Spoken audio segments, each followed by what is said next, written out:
Irmãos, Deus abençoe vocês, pela vida de vocês, igreja linda, povo povo afinado.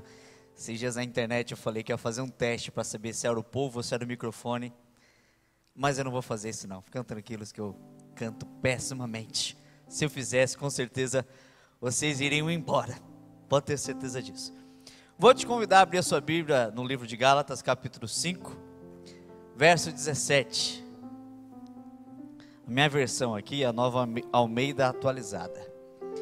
Ali já colocou NVI, mas pode deixar aí, não tem problema não. Não tem problema. O texto diz o seguinte: pois a carne deseja o que é contra o espírito, e o espírito que é contra a carne. Eles estão em conflito um com o outro, de modo que vocês não fazem o que desejam. Só lá mesmo. Aí. Pode até deixar aí, se quiser, na tela. Na minha versão, a versão NAA, esse desejo o que é contra o espírito vai estar como luta contra o espírito. Mesmo significado, é um lutando contra o outro, um combatendo o outro, num conflito contínuo. Imagina o seguinte, pensa numa influência digital. Já que ele falou que eu tenho meu canal, eu posso falar mal de influência digital, não tem problema, não vou falar mal não. Mas pense no influência digital, aqueles que gostam de postar foto de tudo que faz, para ganhar um monte de like. Ele sempre está ali preocupado em ter uma foto diferente, uma foto bonita, uma foto que chama atenção, para ter engajamento, como o pessoal fala, né? E aí esse influencer, ele é convidado, ou melhor dizendo, ele é convocado para ir lá para a faixa de Gaza, lutar com Israel. Imagina a situação desse influencer no meio da guerra. Ele está ali sem saber muito o que fazer, e de repente, no meio da guerra, ele vê um míssil vindo na direção dele. Aquele míssil vai se aproximando, e naquela mesma hora ele pensa: essa foto vai dar like. E ele vira e tira uma selfie. É mais ou menos o que acontece na vida de muita gente que está despercebido da nossa real situação espiritual. Porque nós, irmãos, por incrível que pareça, pode não parecer, nós estamos em guerra.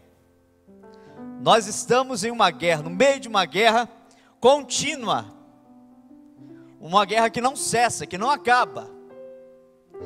E o problema é que a gente pode estar introduzido nessa guerra, mas totalmente distraídos, despercebidos. Pode parecer idiota, uma influência digital no meio da guerra, um míssil na sua direção, tirar uma selfie para postar no Instagram, mas a gente pode estar vivendo isso. O mundo, a carne, o diabo tentando nos derrubar, e a gente distraído com coisas fúteis, com vaidade, com coisas passageiras. A guerra, ela acontece, está acontecendo nesse exato momento. O problema é que ou a gente pode estar lutando, ou a gente pode estar tomando uma boa surra, apanhando lindo, e a gente não percebe. Nessa guerra, irmãos, a Bíblia, ela nos conta que nós temos 3 grandes inimigos. 3 inimigos sérios. Quais são eles? 2 inimigos externos e um interno. O primeiro externo, que eu quero comentar com vocês, é o mundo. O que seria o mundo? Não é o planeta Terra. Não são as árvores, não são os mares. O mundo é a secularização. É a humanidade caída, a humanidade sendo escravizada pelo pecado e vendendo aquilo que o pecado diz que é bom. Dizendo que você precisa realizar isso, que você precisa realizar aquilo, que você precisa conquistar isso, que você precisa conquistar aquilo. Te coloca em uma situação onde faz com que o que é atraente é o poder, é a fama, é o enriquecimento pessoal, é a grandeza pessoal. E o mundo, ele te coloca dentro de uma casa com outras pessoas, e diz que aquele que vencer vai ganhar 1 milhão, de reais. E um começa a comer, devorar o outro vivo. Não, isso não é o Big Brother, isso é o mundo mesmo.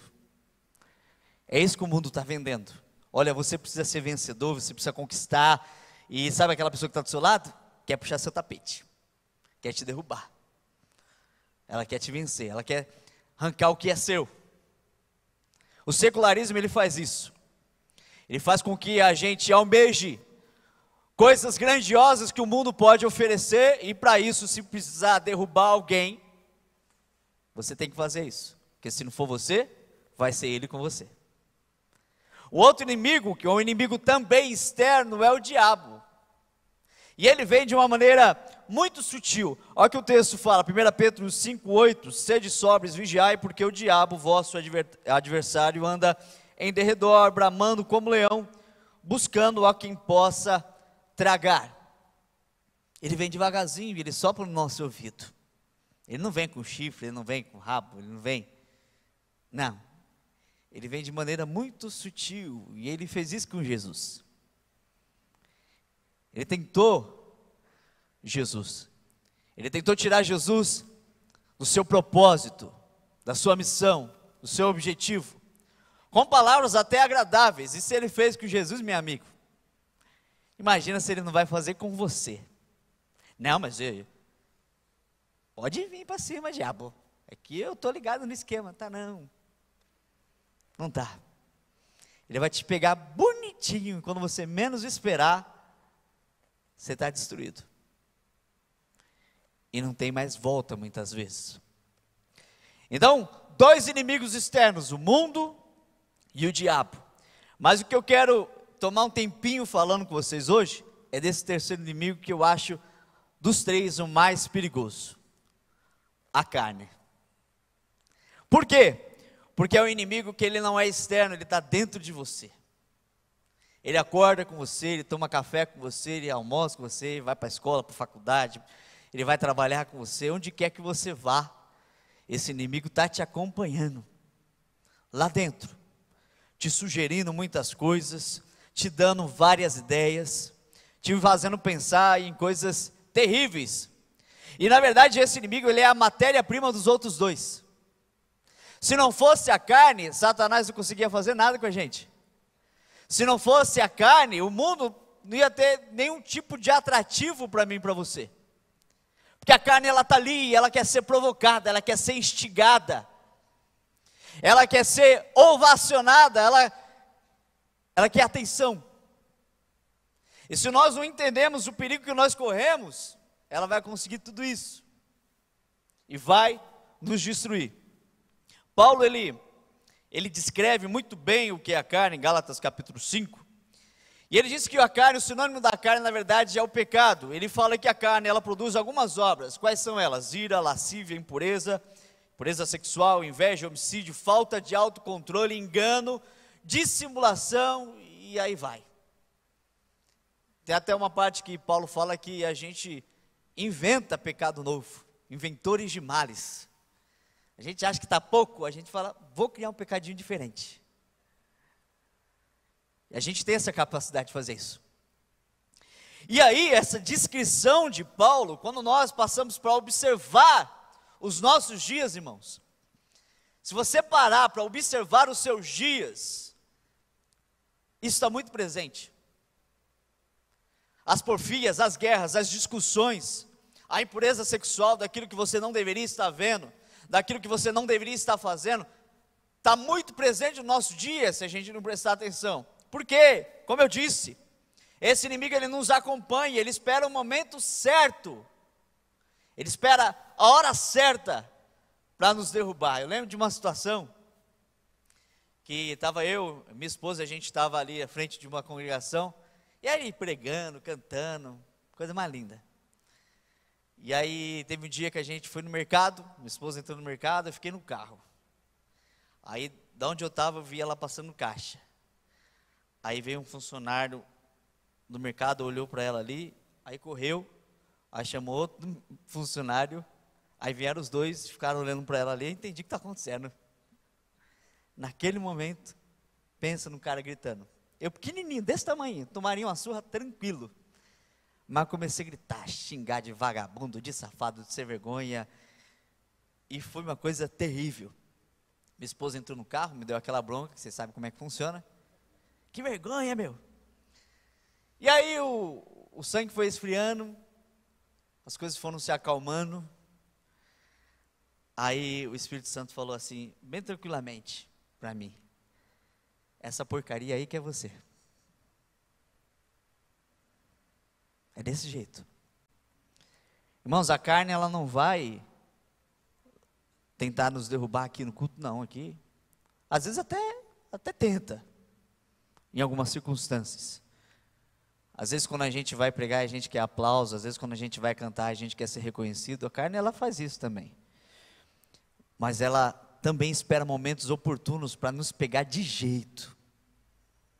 Uma fofoca que alguém nos conta. Ó, você está lá, ó, falando com fulano, mas nem sabe. Fulano mete o pau nas suas costas. Fala coisa terrível de você. Aí aquele já entra no coração. Você não sabe nem se é verdade. Já fecha a cara, já cria intriga. E já coloca mais 10 pessoas contra a pessoa. E vira aquela coisa terrível. A carne, ela vai fazendo isso com a gente. Mas sabe o que é interessante? Quando Paulo ele escreve essas palavras aqui, aos Gálatas e também em Romanos, que eu vou citar agora, ele está falando com crente.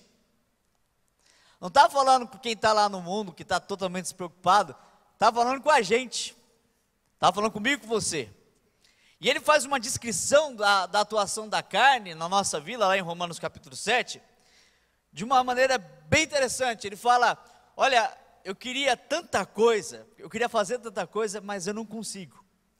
Aquilo que eu não queria fazer, todo dia eu faço. Porque dentro de mim existe uma batalha, de modo que aquilo que eu faço, que eu não queria fazer, já não sou mais eu fazendo, mas é o pecado que habita em mim. É como se fosse a confissão de um crente, que está ali abatido, porque dia após dia ele tenta agradar a Deus e ele não consegue. Sabe, alguém que está abrindo o seu coração e fala: olha, eu queria fazer tanto para o Senhor, mas não sai do plano. Agora tudo aquilo que eu falo: Senhor, eu não vou fazer de novo. Daqui a pouco estou lá, eu pedindo perdão para Jesus. Senhor, é a última vez, Jesus. Amanhã, no mesmo horário, no mesmo canal, estou lá: Jesus, é a última vez de novo. E essa coisa se repetindo.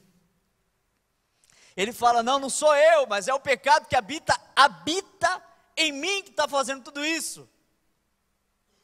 É a confissão de um pecador. E quem nunca sentiu isso na vida? Fala se você não já se deparou com essa circunstância. Entristecido, acabou de pecar, a fumaça ainda está subindo ainda do pecado que você cometeu, do incêndio que você provocou, e você está aqui com a alma batida falando: não acredito que eu fiz isso de novo. Por que eu fiz essa idiotice? De novo! Eu até pensei, mas por que eu não tive a cautela? Por que de novo? Jesus, eu não sou crente, não é possível um negócio desse, não. Não é possível, eu não sou convertido, não sou salvo, não é possível um negócio desse, não. E aquele conflito interno, eu tenho certeza que você já passou por isso, porque o Espírito Santo de Deus, ele fez uma limpeza na sua vida, ele habita em você. E se você já passou por isso, deixa eu te contar uma coisa: você é crente sim. Você é salvo sim. Porque só um crente, só um salvo se depara com o pecado que cometeu e sente tristeza por isso, se sente abatido por isso. É só um salvo que acaba de cometer o pecado, vai para os pés de Jesus e fala: Senhor, me perdoa, eu não queria ser assim, mas eu sou. É só um salvo que vive essa constante tristeza, que infelizmente vai permanecer até o dia da volta de Cristo. O que nós devemos tomar cuidado, irmãos, é que esse habitante indesejado, que é a carne, que é o pecado, ele não venha tomar a nossa vida de uma vez por todas. O que nós aprendemos sobre a carne, sobre o pecado, dentro dessas palavras de Paulo: primeiro, ele fala que existe a lei do pecado que luta contra ele, que luta contra a alma dele. É como se fosse a lei da gravidade. A lei da gravidade empurra tudo para baixo, não é isso? É o pecado. Ele está sempre empurrando a gente para baixo. E por mais que a gente se esforce, estique o braço e diga para o alto e avante, a gente não vai conseguir sair do chão. A lei da gravidade é assim, o pecado é assim.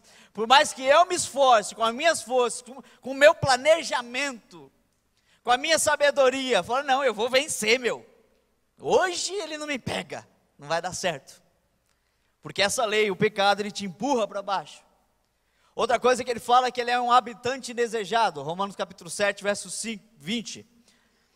Porque o pecado habita em mim. É um habitante não como um convidado, não como um ente da sua família, é como uma praga mesmo. Como baratas e ratos. Você não queria que tivesse ali, mas está lá, morando com você, esperando só cair alguma coisa na mesa, ou você esquecer. Jovem é bom nisso. Esquecer prato sujo no quarto. Não estou falando da Sofia não, Sofia é a benção. Esquecer aquele pratinho sujo ali, para a baratinha vir, né, se alimentar, tão feliz que você está ali para alimentar ela. É esse tipo de habitante, um habitante indesejado, você quer que ele vá embora, mas ele está lá, ocupando espaço. E por último, ele fala que esse inimigo, ele batalha contra nós. Olha o que fala, Romanos capítulo 8, verso 7, a inclinação da carne é inimizade contra Deus. E 1 Pedro 2,11, abstenham-se das paixões carnais que fazem guerra contra a alma. As paixões carnais que fazem guerra contra a alma. Isso tem que ficar gravado na sua cabeça, que eles estão fazendo guerra contra você, porque você não pode ficar parado. Se existe uma guerra contra você, você tem que se levantar para guerrear também. Senão você vai morrer. Senão você vai apanhar. Senão as coisas vão dar errado, com certeza. Essa, infelizmente, é a nossa realidade. A batalha está acontecendo. Sabe qual a maior vantagem deles? Escuta. Essa é a maior vantagem. A batalha não faz barulho nenhum. Ela é silenciosa. Você não vai ouvir tiro, bazuca, grito, barulho de espada. Você não vai ouvir nada. Mas ela está acontecendo nesse exato momento. É a grande vantagem que eles têm. E essa luta é contínua. É uma luta de você com você mesmo. É a luta da sua vida. Mas eu não vim aqui, irmãos, para deixar você entristecido não, depressivo não, para jogar toalha não. Vim aqui para contar coisa boa, né, pastor? Amém?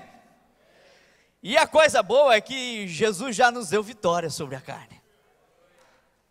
A coisa boa é que Ele já nos proporcionou meios para vencer esse inimigo diariamente. Se você tiver consciência desses meios, se você tiver consciência da vitória que Jesus já te deu na cruz do Calvário, está resolvido. Então quero voltar para o texto, por quê? Está lá, porque a carne deseja o que é contra o Espírito. Pensa no seguinte, lá em Romanos, Paulo ele fala dessa luta, eu queria fazer isso, eu não faço, eu faço aquilo que eu não faço, é o pecado que habita em mim, aquela coisa toda. Aí ele finaliza assim, mas graças a Deus por nosso Senhor e Salvador Jesus Cristo. Por que graças a Deus por nosso Senhor e Salvador Jesus Cristo? Pensa no seguinte, você recebe uma grana aí, sei lá, grana, loteria, recebe uma grana que você não trabalhou para recebê-la. E aí você abre uma empresa, essa empresa começa a lucrar, dá dinheiro. Você, nossa, que coisa boa. Vou comprar aquele Nike Max Pro Turbo, sei lá como é que chama essas coisas. Vou comprar o iPhone 331 Pro Max. E vai torrando, vai viajando o mundo, vai gastando. Aí de repente, uma crise financeira e a sua empresa faliu. Acabou o dinheiro. Só que você estava tão empolgado, você passou tanto cartão, pegou aquele American Express, sem limite, meu. Você falou, eu tenho sem limite. E agora não tem dinheiro para pagar. Nome sujou. Nome está mais sujo que cueca de mendigo. Não tem mais solução para a sua vida. E aí o seu pai, com dó de você, fala assim, eu tenho que fazer, é meu filho, né? É meu filho. Eu tenho que fazer alguma coisa por ele. Aí seu pai vai lá e paga toda a sua dívida. Limpa o seu nome. Deixa zerado. Agora você pode começar do zero. Mas ele sabe que você é cabeçudo. Se deixar você sozinho, você vai fazer caca de novo. Então ele contrata um contador para administrar a sua vida financeira, para te auxiliar, para te orientar. Fala, meu amigo, não põe dinheiro aí não. Vamos devagar, para você não cometer erros de novo. É disso que Paulo está falando. Ele diz, mas graças a Deus por nosso Senhor e Salvador Jesus Cristo, porque Ele nos deu a vitória, porque Ele nos enviou o Espírito Santo para nos orientar, para nos auxiliar, para nos instruir, para nos santificar. Então aquilo que Jesus fez, Ele de uma vez por todas, Ele nos justificou de todos os pecados cometidos, mas não só isso, Ele nos enviou o Espírito Santo para habitar na nossa vida e fazer com que a gente não contraia novas dívidas, para fazer com que nós venhamos viver de uma maneira correta, para que nós vivamos de uma maneira santa, de uma maneira pura, para glorificar o teu santo nome. As palavras que foram ditas no começo do culto, elas devem ficar gravadas no seu coração, que coisa linda. A gente ouviu aqui uma pregação maravilhosa, nem precisava de eu estar falando. Aí daqui a pouco a gente ouve um testemunho, que dado o momento daquele testemunho, eu só pensava na Ana Paula Valadão falando, vou viajar de avião. Ficou ali. E aí eu não consegui ouvir mais o testemunho, mas até ali.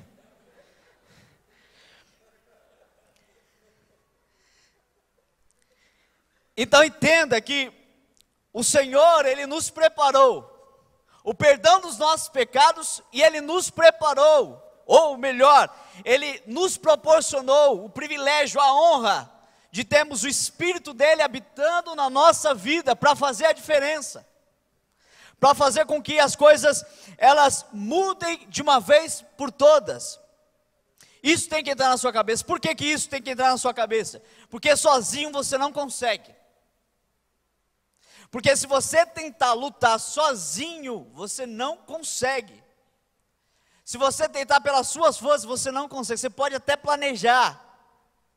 Você pode até tentar visualizar o seu dia. Eu já fiz isso muitas vezes, irmãos. Eu já acordei cedo ali, orei, eu falei, Jesus, hoje eu vou só glorificar seu nome, Jesus. Aí quando eu fui dormir à noite, pus a cabeça no travesseiro, ô Jesus, perdão. Que dia triste foi hoje, né, Jesus? Não era esse o plano. Se a gente tentar sozinho, não vai dar. Enquanto nós estivermos nos esforçando, não vai dar. Existem até aqueles que têm alguns usos e costumes, que até tenta compensar, sabe? Eu não vou comer isso, eu não vou comer aquilo, eu vou me vestir dessa forma, eu não vou... Alguns métodos externos, que faz com que a gente ache, pareça, que as coisas estão indo muito bem. Paulo fala disso no começo de Romanos. Fala, olha, vocês aí estão preocupados em praticar a lei, em não comer uma coisa, não comer outra, em guardar o sábado, mas isso aí, meu amigo, não vai adiantar de nada. O importante é o que está de dentro, o que sai para fora. Então, você precisa entender que o Espírito Santo de Deus, que já está dentro de você,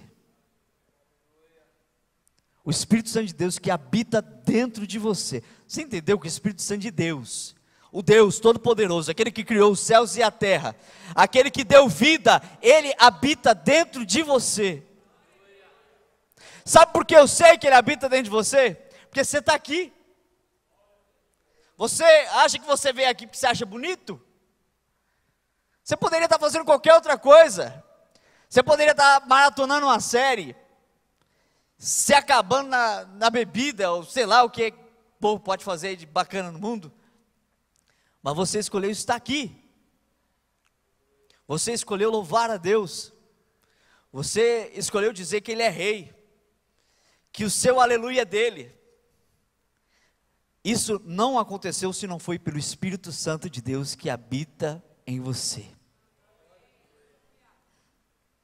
Enquanto você ouve o Senhor falando, você está se conscientizando de todos os pecados que você cometeu, das vezes que você tentou e não deu certo. Isso só é possível por causa do Espírito Santo de Deus que habita dentro de você. Ele está aí.